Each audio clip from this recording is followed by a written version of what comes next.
And so what does tangible progress look like for you when it comes to addressing cost of living concerns in this country? And will there be a barometer such as public mandate letters for Canadians to hold you accountable to? Well, I think the way Canadians will hold account. Pierre Poilievre held his first press conference post-election and gave his remarks about Mark Carney's cabinet picks. It was both funny and also kind of scary. And also, I don't want to say I told you so, but, well, you know, the National Economic Council, the director of that in the USA under Trump, highlighted why the tariff issue in Canada was maybe made a lot worse thanks to our Liberal government. Speaking of which, you are not going to believe what Mark Carney had to say to a journalist who asked him about being held accountable. CBC even had to admit that the Liberals are running on conservative ideas and a conservative platform. Then they proceeded to mock Pierre Poilievre and defend absolutely everything that the Liberals do because that is exactly how unbiased news operates. I'm Jasmine Lane. This is Over Opinionated. Subscribe, follow, comment, like this video. And before we get into all of the topics of the day, I wanted to highlight this. Premier Danielle Smith at PragerU talking with Ben Shapiro and her cautioning Americans about 51st state. I know that the premier has taken some flack in her hometown and in all the hometown papers for even being on the stage with such as me because I made the unfortunate error of making a joke about our soon-to-be 51st state. And this apparently did not go over amazingly well in Canada. And I just wanted to assure the premier, just from the get-go, I am not interested in Dudley Do-Right. I feel no necessity to actually seize the great land of Canada and take it for the United States. Frankly, there are too many Canadians in it.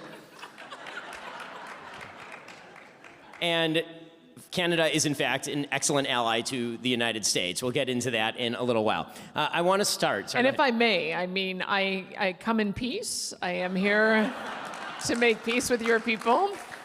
And I have, when anyone asks me the question about the 51st state, and this room will appreciate that, you know that Canada tends to be a little bit more progressive.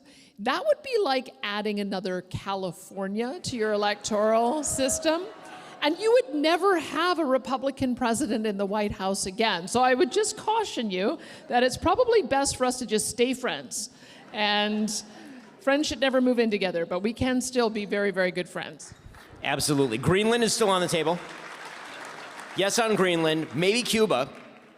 Right, but yeah, I don't think we need Canada. They can't even spell color. Anyway, so all very friendly jabs. I don't know why, but that reminds me, when I was younger, I had a little bout where I dated a guy who was from Texas, and his family used to roast me so hard whenever we would be like hanging out with nieces and nephews and stuff. And I would say, like, where's the pencil crayons? And they'd be like, the what? You mean colored pencils? And I'm like, you guys call them colored pencils? That's the weirdest thing ever. It's a pencil crayon. I don't know, whatever. There's too many differences, and Danielle Smith definitely has a point there, which is why I think it's really important to highlight the fact that the vast majority of people in the United States are joking about this. This isn't something serious. This is typical annoying Donald Trump rhetoric to get a point across, right? And I think that nobody describes that better than the director of the National Economic Council in Trump's administration. I'm hearing anecdotally about a lot of damage in demand from Canada, for example, just because, in part, of the breakdown in sentiment and feeling between us and them. Are you hearing the same, and what do you expect to happen from here? No, I think that again, there were some difficult times. I think that Justin Trudeau and the president didn't exactly get along, and Canada kept making it worse and worse with their rhetoric. But now I think that we've had, the prime minister come in and meet with the president and begin a new, closer relationship. And so I'm sure everything will work out fine. It should come as a surprise to absolutely nobody that if you continuously mock somebody in bad faith that you have a bad relationship with, or you use them to your own advantage, they're probably not going to be too happy about that. And so, yes, obviously a fresh new face with Trump new face. You should watch Moose on the Loose's videos about that, where he has like the entire diagram of all of the ways that Mark Carney, Donald Trump, and Elon Musk are not new faces. But it does help, certainly, to have somebody else around the table there. And, Mark Carney announced his new cabinet. Again, new cabinet today has about 50% of the exact same people. Broadly not changing. François-Philippe Champagne stays as Minister of Finance. He adds national revenue. Chrystia Freeland is Minister of Transport and Internal Trade. That's identical to what she had in the initial Mark Carney cabinet. Stephen Guilbeault, Minister of Canadian Identity and Culture, a minister responsible for official languages. Massaging of the title, but essentially staying in that same role. Dominic LeBlanc. This is slightly different. He gives up the full trade portfolio, but keeps Canada-U.S. trade, intergovernmental affairs, which is a critical political management portfolio in terms of relationships with the premiers, and of course has the one Canadian economy function, which is what Mark Carney has talked about here. And then Joanne Thompson is the Minister of Fisheries. She's staying there. Here is the full list of his entire cabinet. There is a lot of people there. One thing that's interesting, though, so he has secretaries of state, which is weird because we don't have states in Canada. It really feels like you're bringing American-style politics to Canada. I don't actually care about this title. It's just another one of those things that's annoying because you run this whole campaign on, he's bringing America. He's too much like Trump. And here we are with a new series of ministers that are called secretaries of state. But in here, we have things like sport, international development, combating crime, nature, seniors, CRA, financial institution, children and youth, defense procurement, rural development. Lots and lots of familiar faces in this one. And another interesting detail here is that Mark Carney has announced that just like Justin Trudeau's government, he too will have a DEI government. Cabinet roles are not based on credentials and who can do the best job, obviously, because why would you keep in a whole bunch of people who have absolutely failed? But it is gender quoted with 50% women and 50% men, no exceptions at all. And this really flashed me back to the same conversation that I had with Pierre Poilievre and Anna Poilievre about this topic and how meritocracy yields results. And there's tons of incredible, very capable women across all parties, obviously. But who are the women on Mark Carney's cabinet? Well, we still have Chrystia Freeland. We still have Anita Anand. Melanie Joly is still there. All of these women who have proven themselves to fail. If you've already seen this clip of Anna and Pierre when I had a chat with them, bear with me here. We have a lot of other juicy stuff to get to right after it. But if you haven't, here is what she had to say about it that I just thought was like the epitome of this is exactly how the world should work. This started when Pierre became the leader of the Conservative Party of Canada. He asked me to introduce him. And I wasn't even sure that I wanted to do that. But he celebrated me and he just said, you're such a great speaker, you're part of this, and he put me out there. So as a Conservative, my husband has been promoting women that deserve to be promoted, celebrating women that deserve it. Meanwhile, when you look at the Liberal Party, what they did to Jody Wilson-Rayl, Jane Philpott. So it really, Chrystia Freeland, I'm sorry, I'm going to say it really frustrates me that there's this misconception because at the end of the day, we believe in meritocracy, and that is the difference. So yes, we have women, he surrounds himself with women, but not because they're women. Yeah. It's because they're kick-ass and they're really good at what they do. And I mean, here I am, I'm a strong, independent woman, and my husband is not hiding me in a kitchen like people will think that that's what we stand for. I often say that when people ask me, you're so young, how are you conservative? And I'm like, well, it's this crazy thing. I realized that I could be kind and compassionate and want the best for absolutely everybody while still really caring about our economy and not wanting the government to be involved in every mundane decision of my day. So it's a pretty easy choice. We want to be in control of our lives, Of course. And would you say that Canada is kinder and compassionate after 10 years of Liberal? Like, or that our government is more like, when you see the people who can't feed themselves, or the youth who can't afford homes, or the 25% of people living in poverty, that was never the case when we had a Conservative government. So I don't think there's anything kind and compassionate about I was able to be an independent financially woman by the fact that I own my house at 25. I couldn't do that at 25 under the Liberal government. Or the vulnerable people who are getting attacked by criminals. because the Liberals released them on the street. I don't think there's anything kind and compassionate about any of that. And on that note, here is what Pierre Poilievre had to say about Mark Carney's new cabinet. But now we have to find out if he was serious. And so far, it's not a promising start. The first disappointment is, unfortunately, his cabinet. He appointed Trudeau's old team and Trudeau's old advisors. Stephen Guilbeault, whose radical green agenda would shut down all future developments in our resource industry, is still the minister responsible for Quebec.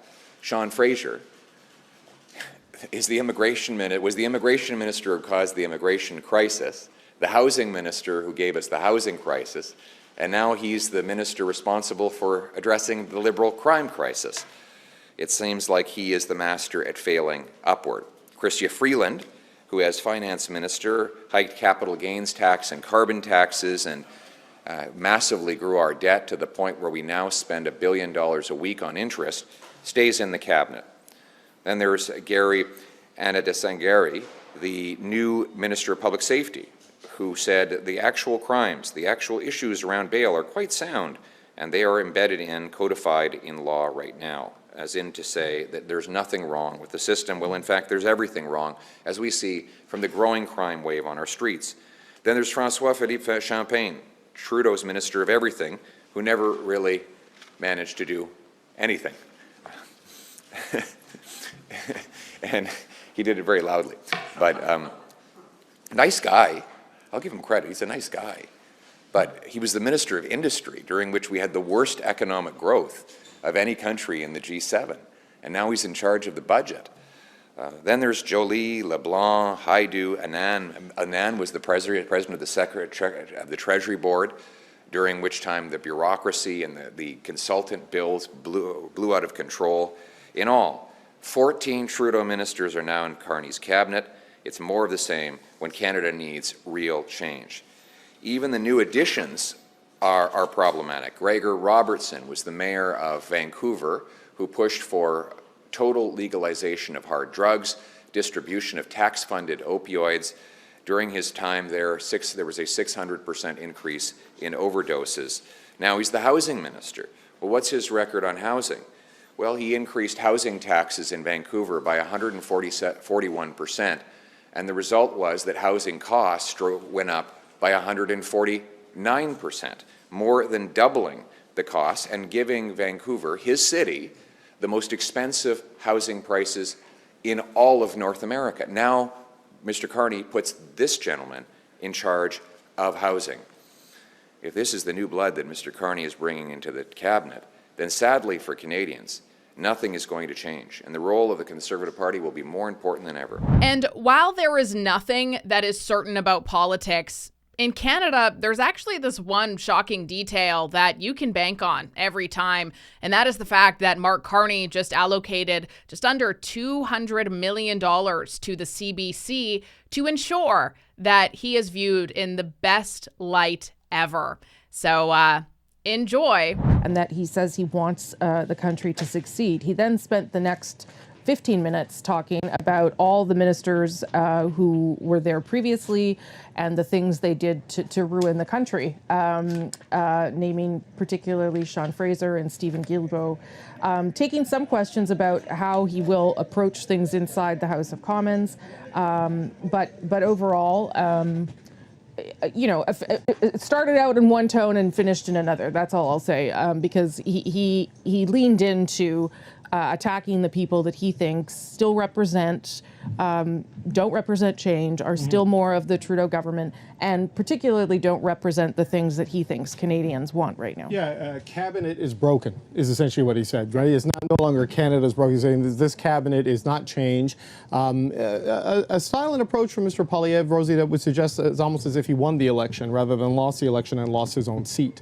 Talking about how he's going to stand there in defense of Canadians. He'll only be able to stand there, actually, in the chamber behind him, because of the the goodwill of the Prime Minister, who's going to call an early by-election for Mr. Poilievre so he can run in one of his MP seats in Alberta at the cost of close to $2 million to have a by-election, all while he stays in Stornoway throughout this. So it's interesting that given that sequence of events and given those series of factors, that it was that kind of approach and response to things there from Mr. Poilievre. Going after Stephen Guilbeault, talking about the radical environmental agenda, blaming Sean Fraser for the housing crisis, which is... Sean Fraser's I don't think he's 40 yet, or he's just 40. I don't think he caused the housing crisis in Canada. Not. There's a whole bunch of layers and effects to that. But, wanting to fight the same political battles we just endured during the 5 weeks of the campaign and for the 2 years leading up to that. So the pivot that people have suggested Mr. Poilievre kind of needed to make ever since Justin Trudeau left and Donald Trump came in, it's still not quite there. In terms of this was the same argument, the same criticism, just with a fresh top of congratulations, we'll work with you where it works. But then it very much morphed into 20 minutes of the same stuff and then about 6 minutes of questions and then he's out of there. It's very uneducated and intentionally misinforming the public to suggest that because Sean Fraser is only around 40, that means that he had nothing to do with any of those issues. Well, unfortunately, if you actually look at the data and statistics in those timeframes that he was managing said portfolios, everything declined under him. And if you're suggesting that that's not his fault, and of course, there's other factors in there, duh. But if you're going to try to suggest that he has no influence, no power, no control over any of those things, while looking at the declining numbers when he was involved in them, well, then in that case, if that's your argument, why on earth was he even given that role to begin with? Why do we have a housing minister? Why do we have an immigration minister? Why do we have any of those if they clearly have no control or power, and whoever it is that's hired to do them, it's irrelevant. It doesn't actually matter. My message to Mr. Carney, steal my ideas. We've got great ideas. And we've been leading the charge on the debate over carbon taxes, inflation, housing prices, crime, drugs, resource development. And I note the Liberals even lifted a few of those ideas and put them in their platform to get reelected. We want to make sure that they were sincere about that. And we're going to continue to put forward solid ideas. But of course, even when the Liberals use the Conservative platform, it is impossible for CBC to admit that. And in the first couple of sentences said, to deal with the U.S., to grow the economy, and people also want safer communities and they want help with the cost of living, right? And housing being a big part of that. That right there tells me what the core priorities of his cabinet would be. It's a conservative platform. Well, yes. Well, we'll see. Because admitting that and being unbiased or just telling both sides of the story while having a bias, because that's fine. We all have biases. Welcome to being a person. They would then risk potentially losing their high six-figure incomes plus bonuses. Take a look at this report from April 1st, 2023, which is from the CBC showing what the average compensation is for their staff. It's upwards of $300K for those top analysts, those top reporters, top journalists. And that is actually quite common throughout the country. I worked in mainstream media for 11 years of my life, and there were tons of people that I worked with who were absolute monsters, who earned disgusting amounts of money, like unfathomable. And so what does tangible progress look like for you when it comes to addressing cost of living concerns in this country? And will there be a barometer such as public mandate letters for Canadians to hold you accountable to? Well, I think the way Canadians will hold account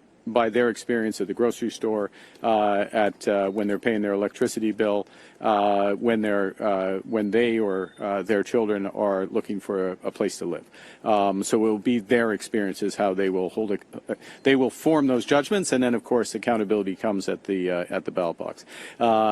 Mandate letters, cabinet discussions, legislation, regulation. These are just steps to accomplish those ultimate goals, and it's what the experience is of Canadian families. That's how they will judge cost of living.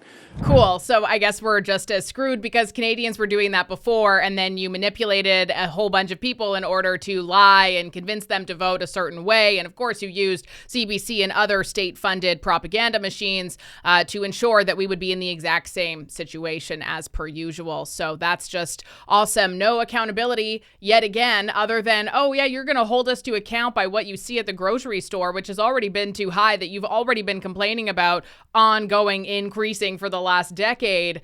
Awesome. When Gregor Robertson was Vancouver mayor, the price of buying a house increased by 179% in one of the most expensive markets in Canada.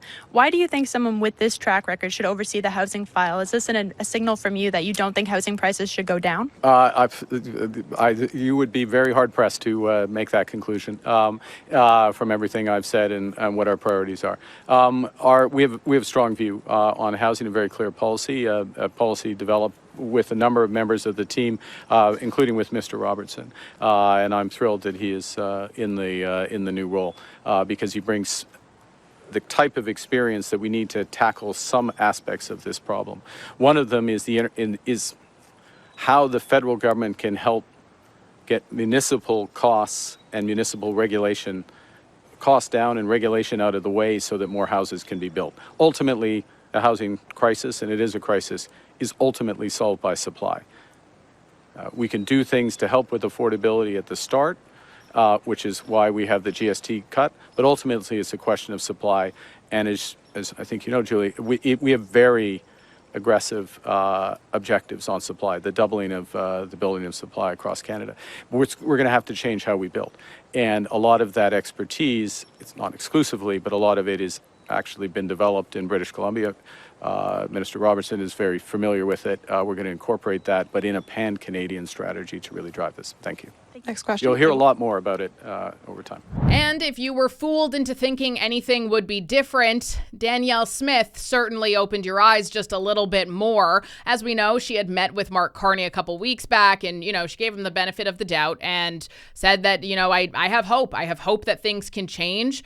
And now she has posted this. Now that Prime Minister Mark Carney has appointed his new cabinet, we got our first glimpse into what we can expect from this quote unquote new Liberal government. I'm very concerned the Prime Minister has appointed what appears to be yet another anti-oil and gas environment minister, Julie Debruzen. Not only is she a self-proclaimed architect of the designation of plastics as toxic, but she is a staunch advocate against oil sands expansion, proponent of phasing out oil and gas, and for the last 4 years, she has served as the right hand to former Environment Minister and militant environmentalist Stephen Guilbeault. Ooh, we're going to have to talk more about what the CEO of Greenpeace had to say, or he was the founder of Greenpeace. He's been coming out with some spicy clips lately. But first and foremost, so here is just a little bit of Julie Debruzen in case you're not very familiar with her. Climate change is real and the cost of inaction is enormous.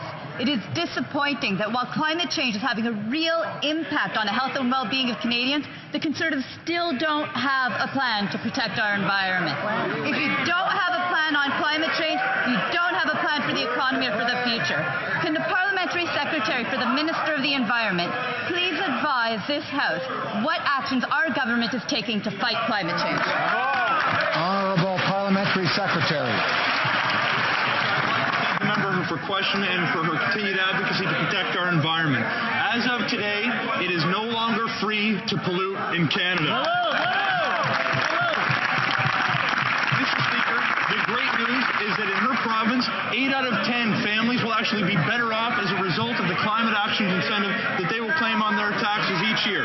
The fact is, during the next federal election, Canadians are going to have a choice between a government that takes climate change seriously or conservative politicians like the Leader of the Opposition or Doug Ford who would bury their head in the sands. It may be April Fool's Day, but the biggest joke on the Hill is their climate plan. She goes on to say, for over a decade, Alberta has suffered under the anti-development and anti-resource policies of successive Liberal governments that have threatened our livelihoods, landlocked our resources, and targeted our industries. Now we are being forced to contend with yet another keep it in the ground environment minister. This is a step in the wrong direction. I will continue to do everything in my power to negotiate a fair deal for Alberta with the new Prime Minister. Albertans will not stand for the status quo from Ottawa. If the Prime Minister is serious about resetting the relationship between Ottawa and Alberta, then we need meaningful action now, not more of the same. I call on the new Environment Minister to support Alberta's energy industry and work towards increasing increasing production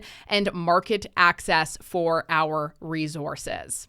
What do you think? Is any big change going to come, or do you think the only change is going to be in the downward trend of Canada's economy, where we lie amongst other G7 countries? Let me know your thoughts in the comments down below. I'm Jasmine Lane. This is Over Opinionated. Subscribe, follow, like, and comment. Please, I cannot wait to go through those and read more of your opinion, your take, your insight, and I will be back with you tomorrow.